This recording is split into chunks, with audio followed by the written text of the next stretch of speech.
So when you crop an image, you're actually acting on the entire canvas of the file. The whole size, the whole dimensions of the overall file are changing. Same thing when you're using image size, that dialog box to change the size of the document. Other times you just want to scale a certain piece of the document or transform a certain piece of the document. Most of the time that's an example like this where you've got content on a layer. So here I have this jump layer. I can turn that on and off by clicking the eye. And you can see that background is a separate layer. I might want to change the scale or rotation of this particular item on this particular layer. So this jump layer here. The way you do that in Photoshop is you use the free transform mode. Now it's not a tool. You know, if you go over at the toolbar and looking for a scale tool or a rotate tool, it doesn't exist. It's a mode. Two ways to get there. The menu way is under the edit menu, the free transform menu command, and that puts a bounding box. You are now in a transform mode inside Photoshop. I'm going to hit the escape key to cancel out of that transform mode.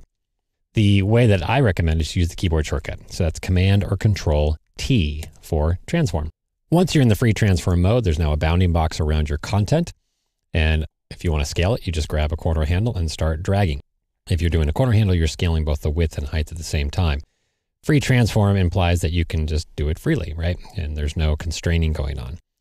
I'm going to undo that. You can undo the last thing you did in free transform before either canceling or committing to these changes. So Command or Control Z will just undo that last thing you did. In this case was just this free scale. If I want to scale proportionally, then just hold down the Shift key as you're dragging, and that will make sure that the end result is the same proportion as where you started. If you put your mouse outside of the free transform bounding box, you see your cursor changes to rotate. So if it's inside, it's a little move icon, right, where you can move it around your screen. If you put your mouse outside, it turns to rotate, which lets you rotate it freely.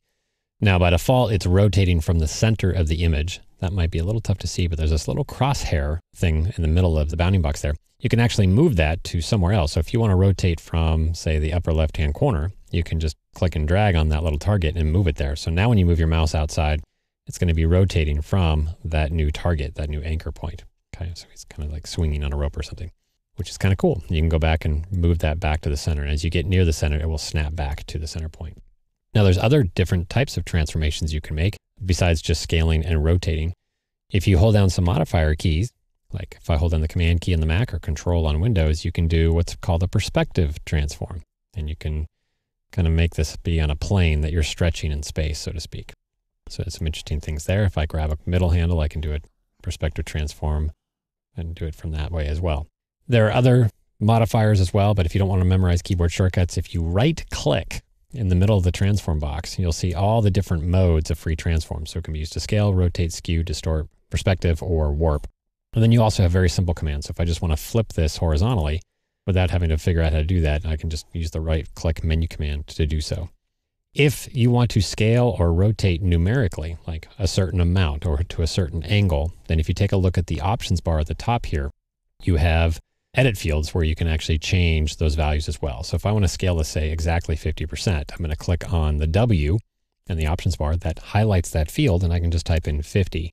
By default, this icon between width and height is not locked, so it's stretching it only in one dimension, the width. I'm going to go ahead and click that lock icon, and that forces the H field to also go to 50%. And if I want, I can go back and flip that vertically.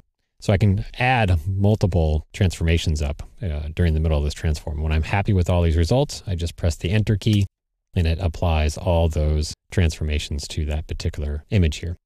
If I want to undo it, Command Z or Control Z, and I'm back to where I started. So again, it's not a tool, it's a mode. Quickest way to get there is Command or Control T, puts the bounding box around your layer, and then you can just freely transform your content to whatever it is that you want to accomplish.